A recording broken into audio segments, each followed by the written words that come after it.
പലപ്പോഴും നമ്മൾ കേൾക്കാറുണ്ട്, ഡോക്ടർ മരുന്ന് മാറി നൽകി, അല്ലെങ്കിൽ ഡോക്ടർ മരുന്ന് അമിതമായി നൽകി, അതുമൂലം രോഗിക്ക് ജീവഹാനി സംഭവിച്ചു.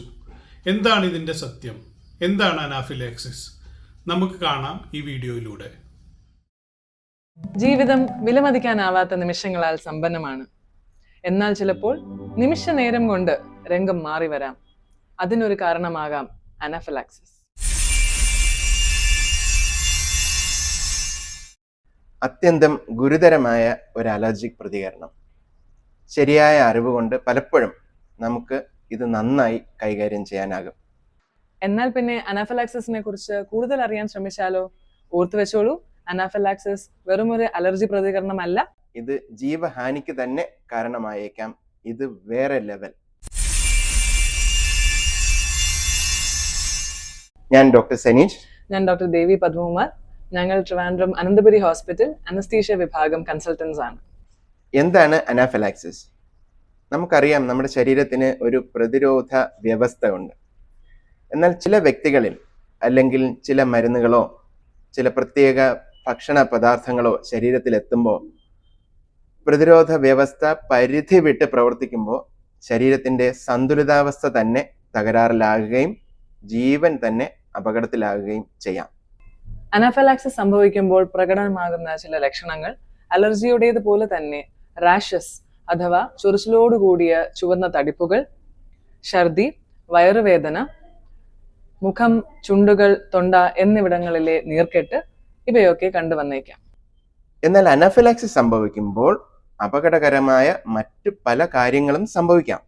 ഹൃദയമിടിപ്പ് വളരെയേറെ കൂടാം, രക്തസമ്മർദ്ദം തീരെ കുറഞ്ഞ് ശ്വാസതടസ്സം വന്ന് രോഗി അബോധാവസ്ഥയിലോ ഹൃദയസ്തംഭനത്തിലോ വരെ ചെന്നെത്താം.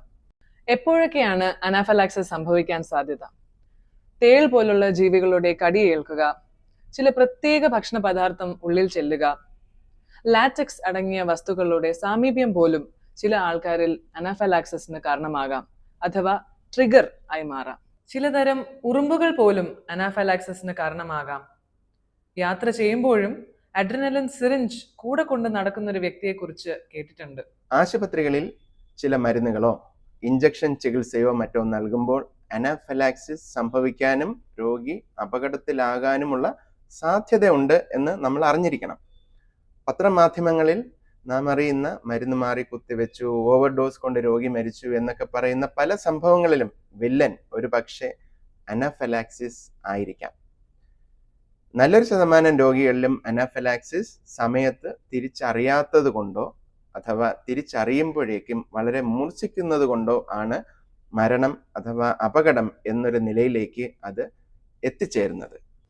പാമ്പ് കടിയേറ്റാൽ ചികിത്സയ്ക്കായി നൽകുന്ന ASV അഥവാ ആന്റി സ്നേക്ക് വെനം അപൂർവമായെങ്കിലും അനാഫിലാക്സിസിന് കാരണമാകാറുണ്ട്. എപ്പിനെഫ്രിൻ അഥവാ അഡ്രിനലിൻ എന്ന് പറയുന്ന മരുന്നാണ് അനാഫിലാക്സിസിന്റെ പ്രതിവിധി. അനാഫിലാക്സിസ് ടെൻഡൻസി ഉണ്ടെന്ന് കണ്ടുപിടിക്കപ്പെടുന്ന വ്യക്തികൾ എപ്പിനെഫ്രിൻ ഓട്ടോ ഇഞ്ചക്ടർ കൊണ്ട് നടക്കാറുണ്ട്. അവരുടെ കൂടെയുള്ളവർ എപ്പിനെഫ്രിൻ ഇഞ്ചക്ഷൻ കൊടുത്താൽ അനാഫിലാക്സിസ് വന്ന രോഗിയെ കൂടുതൽ സുരക്ഷിതമായി ആശുപത്രിയിൽ എത്തിച്ച് തുടർ ചികിത്സ നൽകാനാകും. നമ്മുടെ നാട്ടിലും ഹെൽത്ത് ചെക്കപ്പും മറ്റും വളരെയേറെ നടക്കാറുണ്ട്. അനാഫിലാക്സിസ് ടെൻഡൻസി മുൻകൂട്ടി തിരിച്ചറിയാൻ നമുക്ക് സംവിധാനങ്ങളുമുണ്ട്. എന്നാൽ എപ്പിനെഫ്രിൻ പെൻ അഥവാ അഡ്രിനാലിൻ പെൻ അത്ര കണ്ട് ഉപയോഗിച്ച് കാണാറുമില്ല. മാത്രമല്ല, അനാഫിലാക്സിസ് പലപ്പോഴും ഹോസ്പിറ്റൽ അഥവാ ആശുപത്രിക്ക് പുറത്താണ് സംഭവിക്കാറുള്ളത്. അപ്പോൾ നമുക്ക് എന്ത് ചെയ്യാനാകും? CPR അഥവാ ബേസിക് ലൈഫ് സപ്പോർട്ട് ഒരു മുൻ എപ്പിസോഡിൽ നമ്മൾ പ്രതിപാദിച്ചു കഴിഞ്ഞു. രോഗിയെ ആശുപത്രിയിൽ എത്തിക്കുവോളം CPRന്റെ സേവനം ഒരളവ് വരെ ജീവൻ നിലനിർത്താൻ സഹായിക്കും. അനാഫിലാക്സിസ് സംഭവിച്ചാൽ ഓരോ നിമിഷവും പ്രധാനമാണ്. സമയോചിതമായ പ്രവർത്തനം കൊണ്ട് വിലയേറിയ ജീവൻ രക്ഷിക്കാനാകും. നിങ്ങൾ ചെയ്യേണ്ടത് അടിയന്തര സേവനങ്ങൾക്ക് 108 അഥവാ 108 എന്ന നമ്പറിൽ വിളിക്കുക. എപ്പിനെഫ്രിൻ ഓട്ടോ ഇഞ്ചക്ടർ ഉണ്ടെങ്കിൽ എത്രയും പെട്ടെന്ന് അത് ഉപയോഗിക്കുക.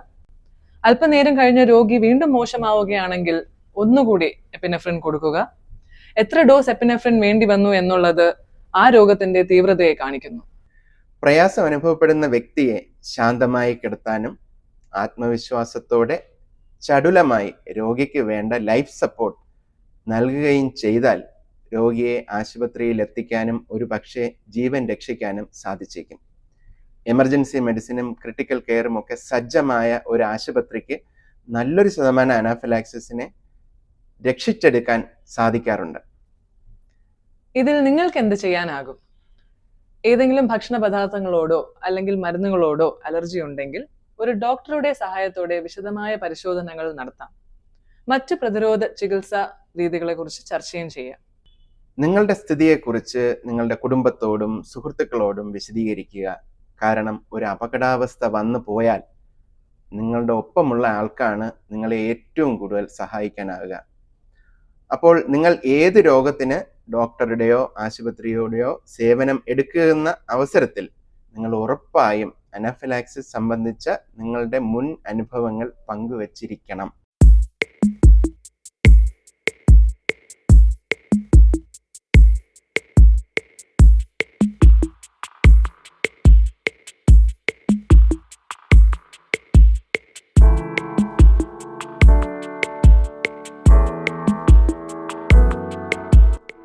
അനാഫിലാക്സിസ് ഗുരുതരമാണ്. എന്നാൽ ബോധവൽക്കരണവും തയ്യാറെടുപ്പും പെട്ടെന്നുള്ള പ്രതികരണവും കൊണ്ട് ജീവൻ രക്ഷിക്കാം.